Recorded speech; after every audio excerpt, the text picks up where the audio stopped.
Assalamualaikum warahmatullahi wabarakatuh. Alhamdulillah, alhamdulillahirabbil alamin. Assalatu wassalamu ala asrofil anbiya wal mursalin wa ala alihi wasahbihi ajmain. Amma ba'du.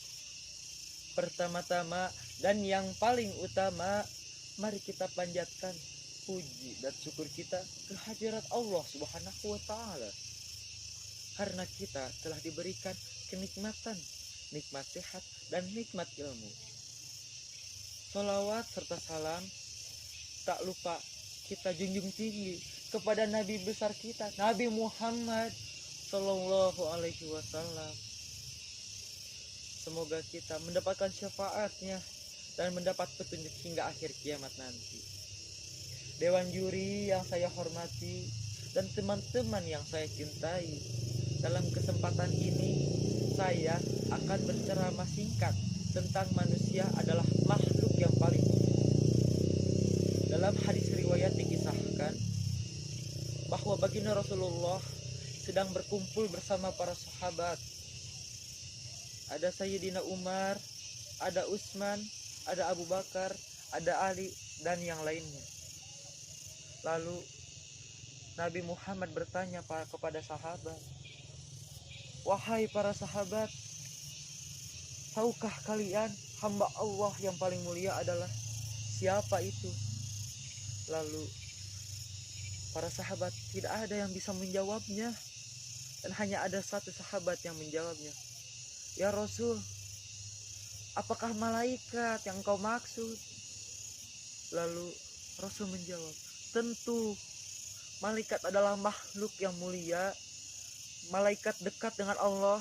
Malaikat tidak pernah berhenti beribadah dan bertasbih kepada Allah. Namun bukan itu yang kumaksud." Lalu Rasul bertanya, "Adakah lagi yang tahu siapakah hamba Allah yang paling mulia di sisinya?"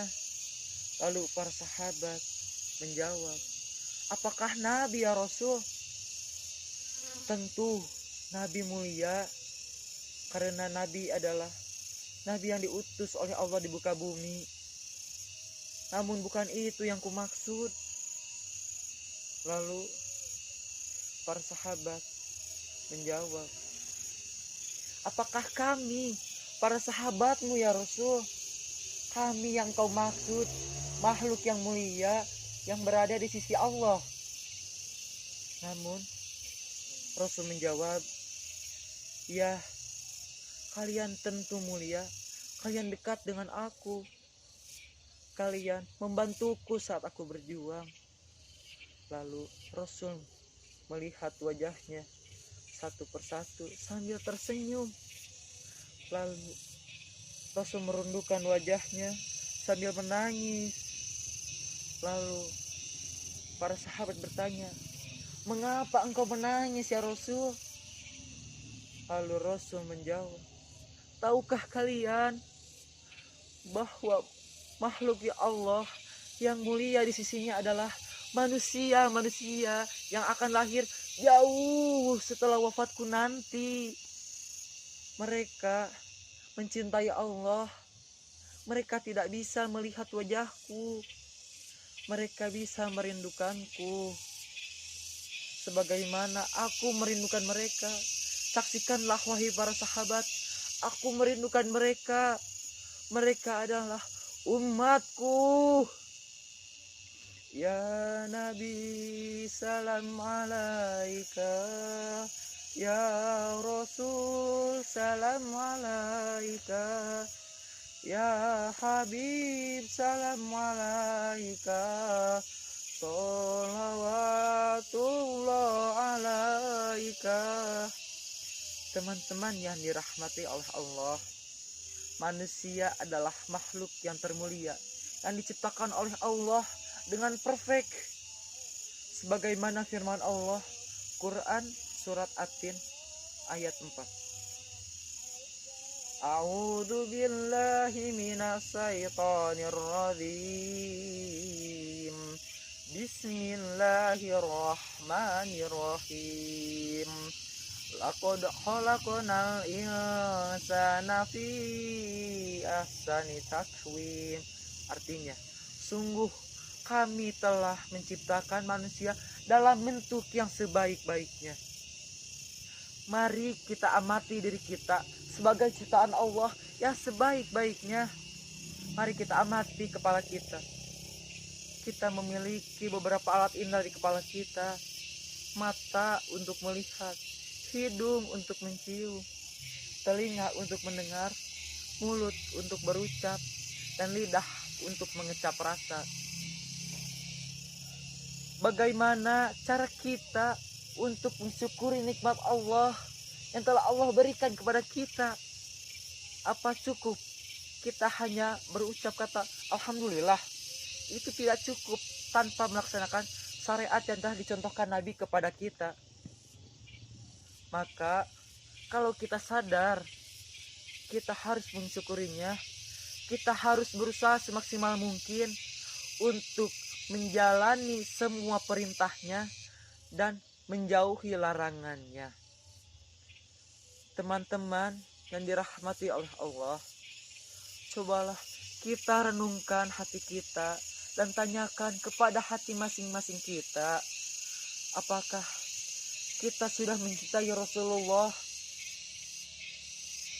Apakah kita sudah mengidolakan Rasulullah? Coba bayangkan selama ini, siapakah ikon-ikon kita? Siapakah idola-idola sahabat-sahabat kita? Siapakah sahabat-sahabat kita yang diidolakannya? Mereka mengidolakan artis-artis terkenal. Mereka malah membanggakan pesepak bola terkenal.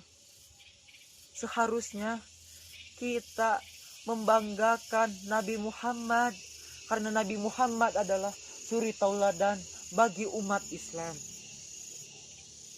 Teman-teman yang dirahmati oleh Allah, Allah telah berfirman, Quran surat At-Tin ayat kelima. Summa radadnahu asfala safilin.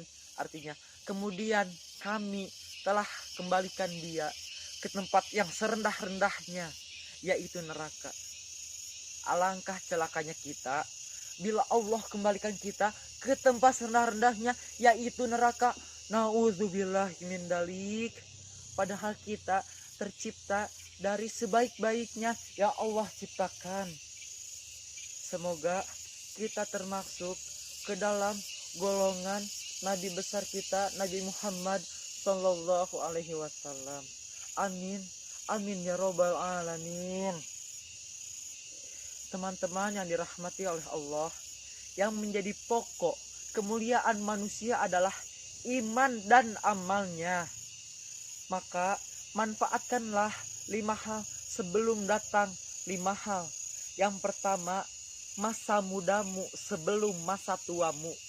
Yang kedua, masa kecukupanmu sebelum masa kemiskinanmu.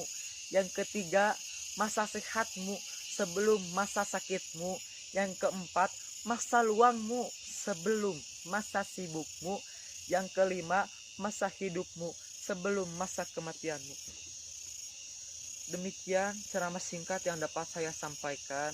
Mohon dimaafkan atas segala kekurangan yang saya sampaikan, karena hanya Allah lah yang maha sempurna. Wabil taufik wal hidayah. Wassalamualaikum warahmatullahi wabarakatuh.